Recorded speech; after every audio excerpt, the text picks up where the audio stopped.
Assalamualaikum warahmatullahi wabarakatuh.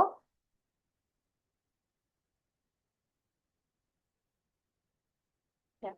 Baik, kami di sini dari kelompok VUA terkait MK Technopreneurship kelas 26 dengan dosen pengampu yaitu Pak Insinyur Edwin STM SCIPM Universitas Syah Kuala dengan anggota kelompok kami yaitu terdiri dari Muhammad Fairuz Al-Ghafiri, Muhammad Zawir Al-Fatah, saya sendiri Simalifa, Muhammad Iqbal Habibie Tonga, dan Amal Husna. Di sini kami akan bertindak sebagai pemateri dan panelisnya itu berasal dari kelompok 3. Boleh anggota kelompok 3 memperkenalkan anggotanya siapa saja?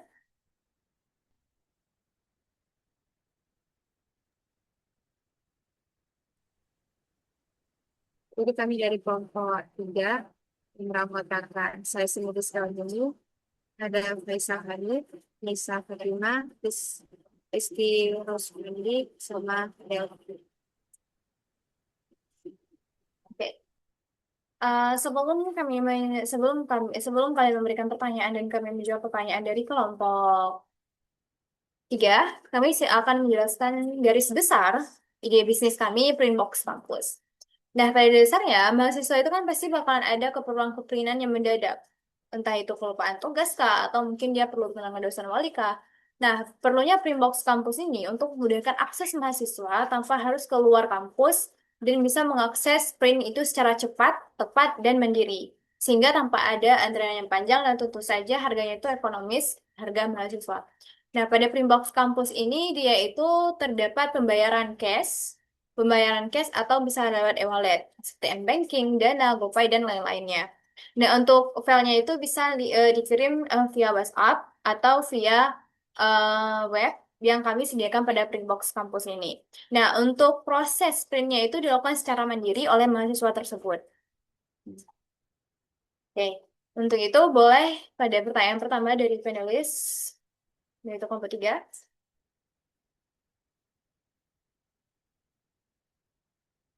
Mungkin pertanyaan pertama itu dari saya sendiri.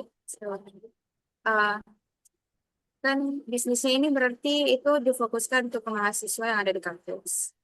Nah, di mana ketika bisnis ini mengalami kegagalan selama 3 bulan pertama karena mungkin kurang formasi atau eh, sesuatu yang lain. Itu bagaimana cara kalian untuk menanggulannya? Apakah tetap pivot, promosi ulang, atau dihentikan? Jelaskan dasar keputusan kalian. Terima kasih. Jadi, sebenarnya pada 3 bulan pertama itu kita tidak bisa mengatakan, ini aku menjawab ya, izin saya menjawab. Sebenarnya 3 bulan pertama itu tidak bisa dikatakan sebagai dasar kegagalan, karena itu kan metrik, variabel metrik kita bisa melihat, itu merupakan evaluasi keberlanjutan. Nah, pada evaluasi keberlanjutan ini, untuk tindak lanjutnya itu harus dilakukan berdasarkan uji data. Maksudnya bagaimana? Kita bisa lihat dulu seperti kayak validasi pasar, perilaku pengguna. Nah, dari situ kita bisa lihat, oh ini apa yang harus kita lakukan? Apakah kekurangan di awareness atau mungkin di pivotnya? Nah, untuk itu mungkin di awareness itu orang belum tahu, gitu, belum tahu, atau mungkin bagian pivotnya itu orang udah tahu, tapi ada beberapa fitur yang belum lengkap, jadi orang males nih datang untuk menggunakan Primbox Campus itu. Nah, dari situ kita bakal memvalidasi beberapa hal. Yang pertama, jika misalkan kami promosi ulang. Promosi ulang itu dilakukan jika memang sepi pengguna. Nah, sepi pengguna kayak sosialisasi dari kampus, kami akan menyelesaikan bagaimana sih fitur-fitur yang ada pada Printbox kampus ini dan bagaimana sih sistematika bekerjanya. Lalu ada media sosial, kami bakal tentu saja bakalan share ini di media sosial dan mungkin bakalan meminta bantuan kepada em, himpunan, himpunan fakultas untuk membantu nge-share flyer nih dari Primox kampus tersebut. Bekerja sama dengan organisasi mahasiswa, dan tentu saja pada pembukaan pertama nih, pada gitu, cetakan pertamanya itu, kami bakalan kasih diskon atau enggak cetak pertama gratis. Nah, ini juga sering, kenapa kami melakukan cetak pertama gratis? Kami juga sering melihat dari evaluasi pasar nih. Kan banyak kita melihat mungkin ada toko kafe kah, baju kah, atau apapun itu. pasti mereka sering banget ngelakuin diskon up to 50% atau gratis barang ini bla bla bla untuk pelanggan pertama. Nah, kami juga menerapkan hal yang sama pada Printbox kampus ini sehingga hal ini tuh mau nggak mau orang pasti bakal datang karena pada dasarnya manusia siapa sih yang nggak mau gratis kalau itu berguna gitu. Nah, lalu kami bakalan pivot terbatas.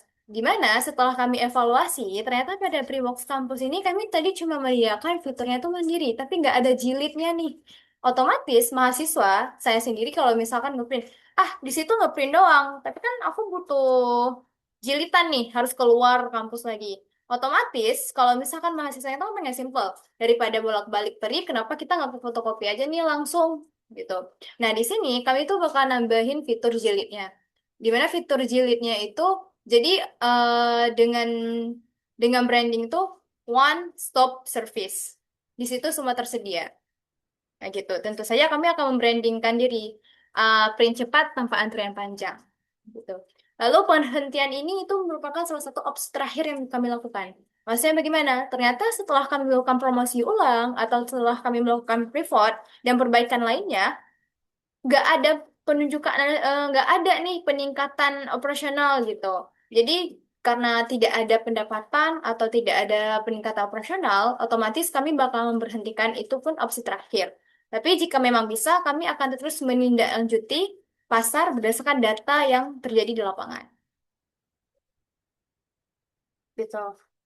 Jadi bisa dibilang keputusannya itu kami bukan asal putus, tapi kami analisa berbasis data lingkungan yang diperlukan. Nah, jadi kami bakalan menggunakan metrik tadi yang seperti disebutkan, yaitu kayak jumlah uploadnya, conversation rate-nya, frekuensi respondennya, dan biaya operasional dan pendapatan. Begitu. Oke, terima kasih Molda jawabannya. Untuk pertanyaan berikutnya mungkin akan diajukan oleh teman saya.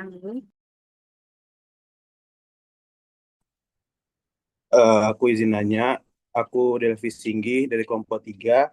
Pertanyaan aku, dalam memilih bisnis print box kampus ini, mana yang lebih kalian prioritaskan? Efisiensi operasionalnya atau pengalaman pelanggannya? Terus jelaskan kenapa memilih memprioritaskan pilihan tersebut. Terima kasih.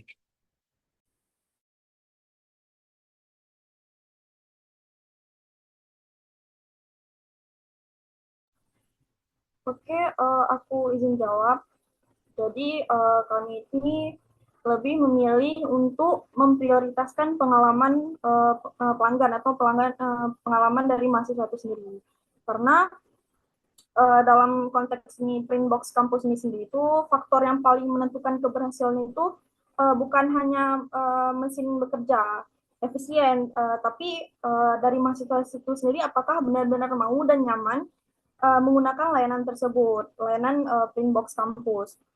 Selain itu, secara karakteristik ini, mahasiswa itu kan sebagai pengguna memiliki kebutuhan yang sangat spesifik. Jadi dia butuhnya yang cepat, praktis, dan minim hambatan, terutama saat kondisi yang mendesak seperti deadline gitu. Nah, untuk dalam situasi-situasi tersebut perlu hal-hal yang aspek pengalamannya di mana yang pertama itu adalah seperti proses upload file yang mudah, waktu cetak yang cepat, metode pembayaran yang praktis, dan serta kejelasan instruksi pengguna. Nah, dengan pengalaman-pengalaman tersebut itu bisa menjadi faktor krusial jika salah satu saja itu tidak terpenuhi, misal untuk proses uploadnya itu sulit, itu bakal tingkat kepercayaan pengguna itu akan langsung turun kayak gitu. Uh, Terus untuk dari sisi bisnisnya sendiri nih, pengalaman pelanggan juga sangat berkaitan dengan repeat use gitu atau penggunaan berulang. Dan ini berbeda dengan bisnis lainnya yang sekali pakai. Nah, Printbox kampus ini itu mengandalkan kebiasaan dari mahasiswa itu sendiri. Jika pengalaman mereka yang dapatkan itu pada pertama kali menggunakan itu buruk, kemungkinan besar mereka tidak akan menggunakan kembali Printbox kampus ini. Nah, tapi untuk efisiensi operasional ini itu juga penting. Nah, tapi kami jadikan dia sebagai support system untuk menjaga konsistensi pengalaman pelanggan. Misal nih, seperti sistem monitoring, tinta dan kertas untuk menghindari mesin yang tidak bisa digunakan, desain sistem yang sederhana agar prosesnya lebih cepat. Dengan kata lain tuh efisiensi operasional ini kami gunakan sebagai alat untuk menciptakan pengalaman pelanggan yang lebih baik, bukan sebagai tujuan utama. Prioritas kami tetap pada pengalaman dari pelanggan atau pengalaman dari mahasiswa. Jadi intinya tuh kalau prioritas kami itu adalah pengalaman pelanggan, karena menurut kami yang ini tuh menentukan apakah layanan ini digunakan atau tidak. Sedangkan untuk efisiensi operasional sendiri itu berfungsi untuk memastikan pengalaman tersebut atau pengalaman dari pelanggan ini terus terjaga secara konsisten dalam jangka yang panjang. Ya, apa bisa diterima? Bisa.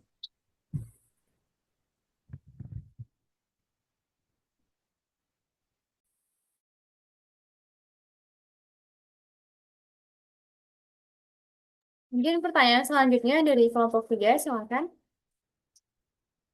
Ya, baik, saya Faisal Hanif dari kelompok 3 ingin mengajukan pertanyaan.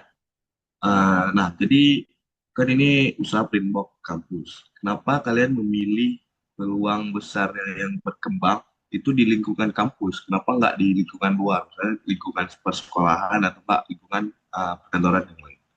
Terima kasih. Terima kasih atas pertanyaannya. Jadi perkenalkan saya Muhammad Faisal Zuhari dari jurusan Teknik Sipil akan menjawab pertanyaan Saudara Faisal. Nah, kenapa kami memilihnya di lingkungan kampus dan tidak memilih di lingkungan luar kampus? Tujuan kami itu yaitu peluangnya sangat besar di lingkungan kampus karena dapat menyelesaikan permasalahan kepepet, sehingga seluruh pihak kampus dapat memenuhi kebutuhan instan di tenggat waktu mendesak, yang mana ini adalah nilai jual utama kami dari Printbox kampus ini. Nah, selanjutnya juga terdapat permintaan yang berulang apabila di kampus tenaga-tenaga kampus seperti dosen, mahasiswa, dan staf itu membutuhkan kebutuhan yang berulang dari seluruh pihak kampus sehingga menciptakan siklus demand yang konstan dan berulang setiap harinya. Sebagai perbandingan, apabila kami di tempat yang di luar area kampus, yang utamanya adalah ini tidak sesuai dengan masalah yang ingin diselesaikan, yaitu efisiensi waktu. Dan selain itu juga menghindari ancaman persaingan harga yang sangat ketat antara fotokopi konvensional dengan printbox kampus ini uh, yang sudah ada di lingkungan luar kampus. Dan juga terdapat di kantor-kantor, juga terdapat di sekolah. Biasanya di sekolah terdapat koperasi. Selanjutnya juga dapat menghasilkan inefisiensi waktu bagi mahasiswa karena harus mencari fotokopi ke area luar kampus, yang mana ini tidak menyelesaikan masalah dibukanya printbox di dalam kampus. Dan yang terakhir dapat menghilangkan konsep integrasi, dikarenakan printbox ini didesain sebagai sistem yang terintegrasi untuk mengeliminasi kebutuhan mahasiswa mencari layanan eksternal, sehingga di dalam kampus itu semua layanan sudah terpenuhi. Oleh karena itu, Printbox kampus ini didesain sebagai penyelamat, bukan satu dari sekian banyak fotokopi.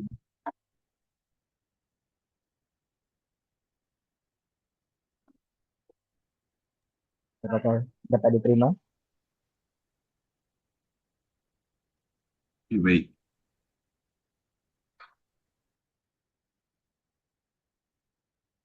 Baik-baik, untuk selanjutnya apakah ada pertanyaan kembali dari kelompok 3?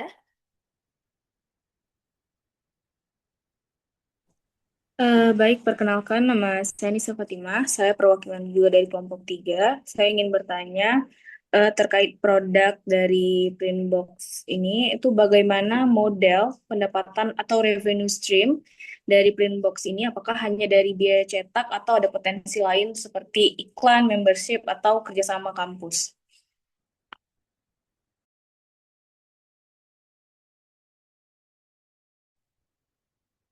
Izin menjawab pertanyaan dari Nisa Fatimah. Untuk model pendapatan Printbox ini tentunya ada biaya cetak sebagai sumber utama pendapatan. Nah, pendapatan dasar ini yang didapat dari setiap transaksi pengguna saat melakukan print yang digunakan sehari-hari oleh mahasiswa. Pendapatan ini menjadi sumber yang paling konsisten secara aktivitas. Yang kedua ada kerjasama dengan kampus. Mekanismenya itu kampus menyediakan lokasi yang strategis untuk penempatan Printbox ini. Nah, lalu bisa diterapkannya sistem sewa atau bagi hasil. Selain itu juga ada kemungkinan kampus memberikan subsidi untuk mahasiswa. Jadi kerjasama ini bersifat jangka panjang dan membantu menjaga stabilitas pendapatan. Yang ketiga ada iklan dan membership serta layanan tambahan lainnya. Untuk membership, pengguna bisa berlangganan dan mendapatkan kuota cetak dengan harga yang lebih hemat, sehingga pendapatan jadi lebih stabil. Sementara layanan tambahan seperti scan atau jilid berfungsi untuk meningkatkan nilai dari setiap transaksi pengguna. Jadi secara keseluruhan model pendapatan Printbox ini tidak hanya bergantung pada satu sumber, tapi ada beberapa aliran yang saling mendukung sehingga bisnisnya menjadi lebih stabil dan bisa berkembang untuk ke depannya. Apakah bisa diterima? Baik, terima kasih atas jawabannya. Oke, mungkin pertanyaan selanjutnya, karena waktu kita juga nggak banyak lagi nih, dari Zoom ada 7 menitan lagi. Boleh, silakan kelompok 3. Pertanyaan selanjutnya, saya Rizky Rusandi dari kelompok 3. Pertanyaannya itu, jika muncul kompetitor baru dengan harga yang lebih murah, strategi apa yang akan kalian gunakan untuk tetap mempertahankan pelanggan dengan diferensial layanan, kualitas, atau ada inovasi-inovasi baru yang akan kalian buat?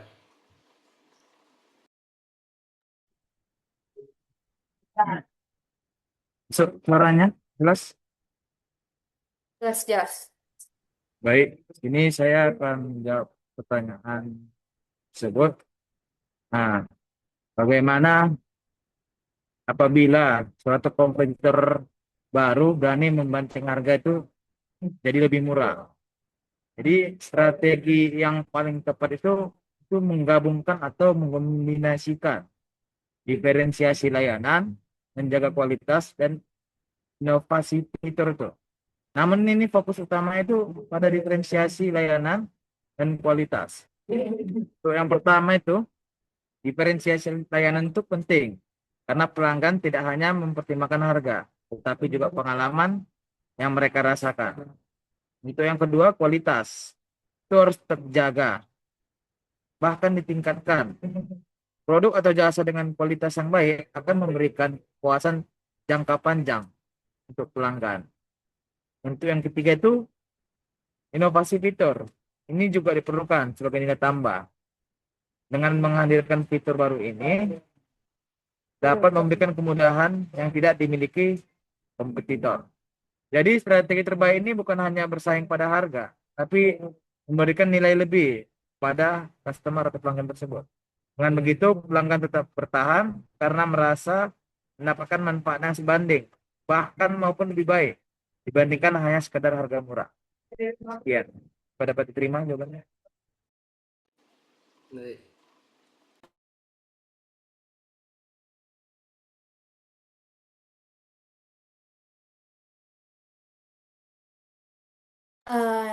Mungkin itu jawaban dari kami, dari kelompok 2 untuk pertanyaan dari kelompok 3. Mungkin ada pertanyaan tambahan atau bagaimana? Kalau bisa, kalau tidak, mungkin kita bakalan tutup untuk sesi kali ini.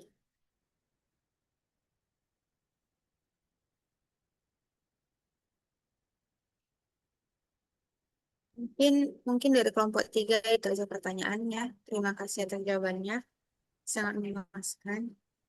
Oke, mungkin nanti aku bakalan sedikit kasih kesimpulan dari semua pertanyaannya, yaitu pertama, kami untuk prioritas, kami otomatis bakalan pengalaman pelanggan yaitu makan, karena dengan pelanggan pertama pasti mereka bakalan datang lagi ke tempat yang sama. Terus efisiensi mendukung konsistensi. Kayak aku bilang, kalau misalkan orang pasti nyaman ya pasti bakal datang gitu. Terus pendapatan terverifikasi, di mana di situ kita bakalan ada biaya cetak, membership, kerjasama kampus, plus layanan tambahan untuk memudahkan para pengguna, serta responsifnya, di mana bakalan melakukan promosi ulang atau pivot terbatas berdasarkan data yang terjadi selama 3 bulan pertama kami meluncurkan Printbox Campus ini. Nah, Mungkin sekian dari kelompok 2. Lebih dan kurang kami mohon maaf jika memang ada pertanyaan atau mungkin beberapa kekeliruan. Mungkin nanti bisa didiskusikan di belakang layar.